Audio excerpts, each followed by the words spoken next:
When people talk about improving at Q Sports games, they frequently talk about the importance of practice drills, specific drills designed to hone specific skills. They also talk about the importance of competition, of putting yourself in a situation where the outcome matters to you. But a neglected, or at least underappreciated aspect of improving at this game is single-player practice games.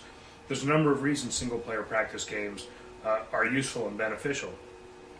One is that if you compare playing a single-player practice game for 1 hour to playing casually with a friend for 2 hours, you shoot about the same number of shots. So they're efficient. They're twice as efficient as playing with another person in terms of the number of shots you take. Another reason is that if you play single-player practice games, you can keep records and keep track of your progress and keep running averages and so forth. So you can actually see whether you've improved in the last 6 months or the last year. That's a surprisingly difficult question to answer otherwise. The third thing is actually a byproduct of keeping those statistics. If you keep a running average and you say at any point that for a particular game that your current level is the average of your last 10 scores, then every time you add a new score, you drop one away from 10 ago, and you have a new average. You will find that it's surprisingly a lot of pressure each time you play. You can develop that pressure for yourself. And in that sense, it simulates competition. So if you miss an easy shot, you'll be kicking yourself. And if you get far into a game and you find that you're approaching your maximum score, that's a lot of pressure and excitement, just like you would find in competition as well. So that's another reason that these are useful things to do.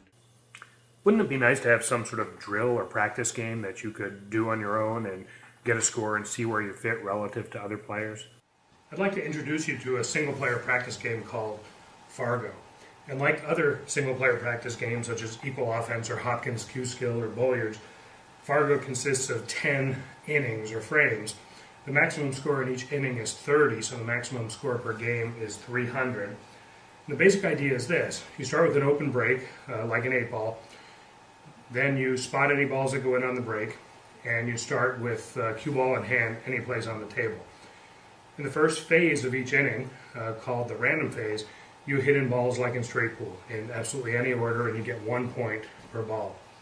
At any point during the inning, with any number of balls left on the table, you can choose to switch from the random phase, where you get 1 point per ball, to the rotation phase, where you get 2 points per ball.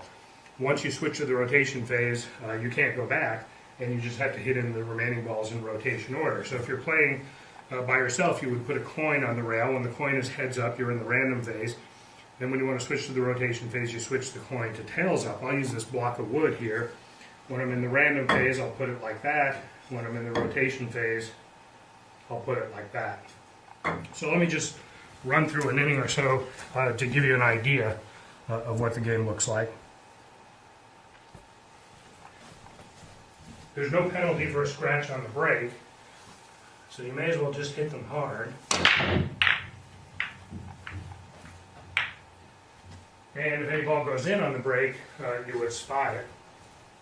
So because you start with cue ball in hand any place on the table, you may as well try to deal with problems right away.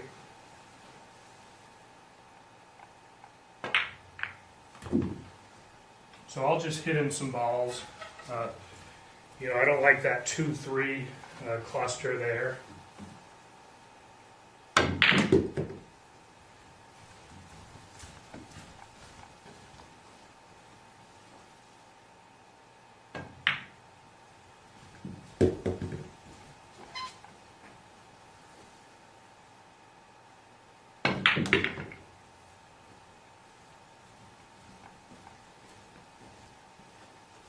Actually, I think the 2 goes on the side.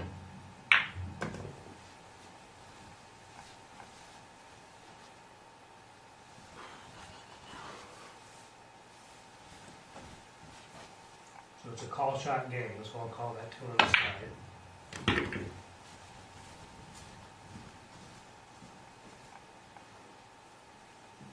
15 on the side.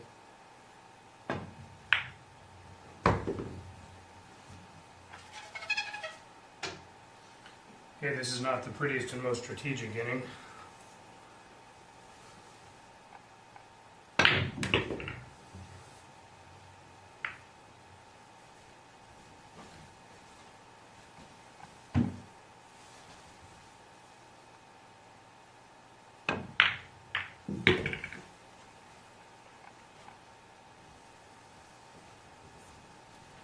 Okay, the 4 is in a unfortunate position down here, but I'll try to switch to rotation now anyway. So there's 1, 2, 3, 4, 5, 6 balls left on the table, so I have 9 points in the random phase, so I would mark down 9 someplace, and then I would indicate that I'm switching to rotation. And I get 2 points per ball from here on in.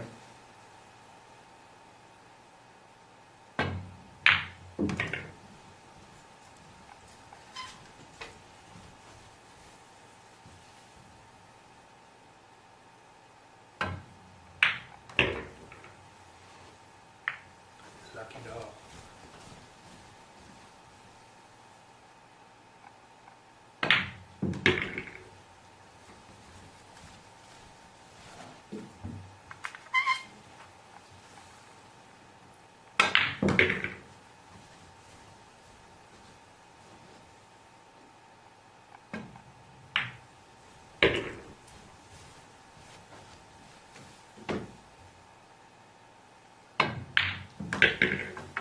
Okay, so that's 9 points in the random phase, and then 6 balls in rotation phase.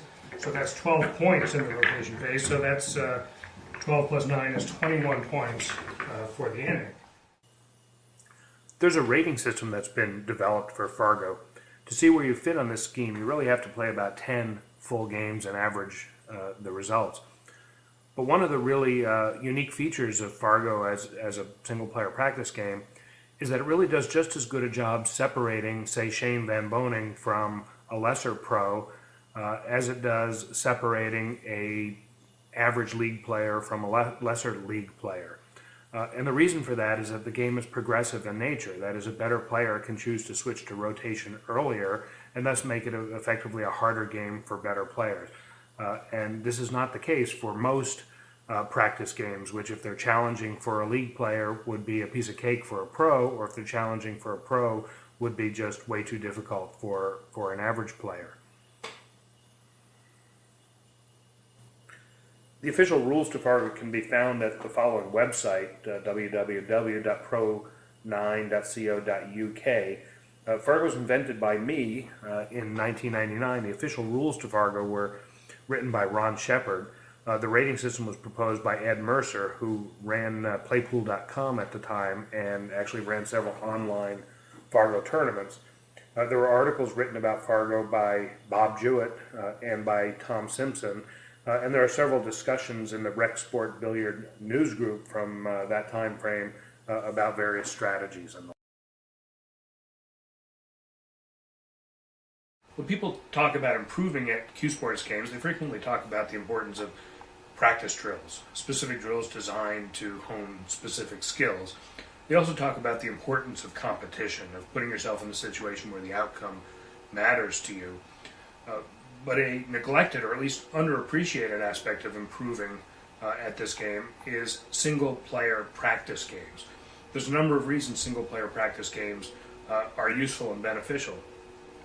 One is that if you compare playing a single-player practice game for 1 hour to playing casually with a friend for 2 hours, you shoot about the same number of shots. So they're efficient. They're twice as efficient as playing with another person in terms of the number of shots you take. Another reason is that if you play single-player practice games, you can keep records and keep track of your progress and keep running averages and so forth. So you can actually see whether you've improved in the last 6 months or the last year. That's a surprisingly difficult question to answer otherwise. The third thing